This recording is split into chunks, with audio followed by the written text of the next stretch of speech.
اللہ کے محبوب علیہ السلام کے ایک صحابی گھوڑا فروخت کر رہے ہیں، تو ایک صحابی اور آئے تو انہوں نے کہا کہ یہ گھوڑا بیچتے ہو؟ کہا ہاں بیچتا ہوں۔ کتنے کا؟ کہا 500 درہم کا۔ تو عرب گھوڑے کے اوپر سواری کر کے چیک کرتے تھے، دیکھتے تھے، ٹرائی لیتے تھے۔ تو گھوڑے کے اوپر جب ٹرائی لی نا تو واپس آ کے کہا کہ اس کا 600 درہم لوگے؟ اس نے کہا میں تو 500 میں بیچنے آیا ہوں، تو تم 600 دیتے ہو تو بسم اللہ۔ تو پھر وہ کہنے لگے اچھا 700 لوگے؟ انہوں نے کہا کہ مجھے اور کیا چاہیے؟ تو کہا نہیں یہ گھوڑا تمہارا تو 800 کا ہے۔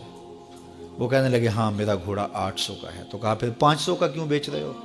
کہا میری مجبوری تھی، میں نے بیٹی کی شادی کرنی تھی اور میں مجبوری سے 800 کا گھوڑا 500 میں بیچ رہا ہوں۔ انہوں نے کہا میرے صاحب، میرے بھائی، میں تو 800 میں لوں گا، جب ہے 800 کا ہے تو میں 500 کا کیوں لوں؟ انہوں نے کہا بسم اللہ۔ انہوں نے 800 روپے پیش کی اور گھوڑا لے لیا۔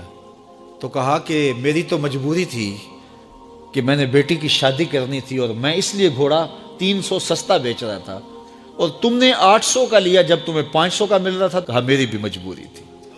کہا تمہاری کیا مجبوری تھی؟ کہا میرے رسول کا فرمان میری مجبوری تھی۔ کہا کیا رسول اللہ کا فرمان ہے؟ کہا ہمارے رسول نے ہمیں سودا خریدنے کا حکم دیا ہے، کسی کی مجبوری خریدنے کا حکم نہیں دیا۔ آج تو کہتے ہیں جناب یہ 5 کروڑ کی پراپرٹی ہے، وہ تو مجبور ہے بیچارہ اس لیے 3 کروڑ کی بیچ رہا ہے۔ ہم کہتے ہیں بس ہاتھوں ہاتھ اٹھا لیں۔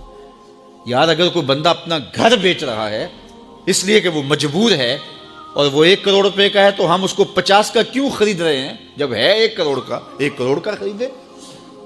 اور جو ساری زندگی لوگوں کی مجبوریاں خریدتے ہیں، فلاں پراپرٹی فلاں کی مجبوری سے خریدی، فلاں پراپرٹی فلاں کی مجبوری سے خریدی۔ کچھ لوگ اس طاق میں رہتے ہیں کوئی مجبور ہو تو اس سے خریدیں۔ اللہ اکبر، پھر ایک وقت آتا ہے کہ یہ مجبور ہوتا ہے اور اس کی پراپرٹی کوڑیوں کے بل بک رہی ہوتی ہے۔ ہم نے اپنی آنکھوں سے ایسے مناظر دیکھے ہیں۔ تو کسی کی مجبوری نہ خریدیں، سودا خریدیں۔ طاق میں نہ رہیں کہ کوئی مجبور ہو تو سستا بیچے۔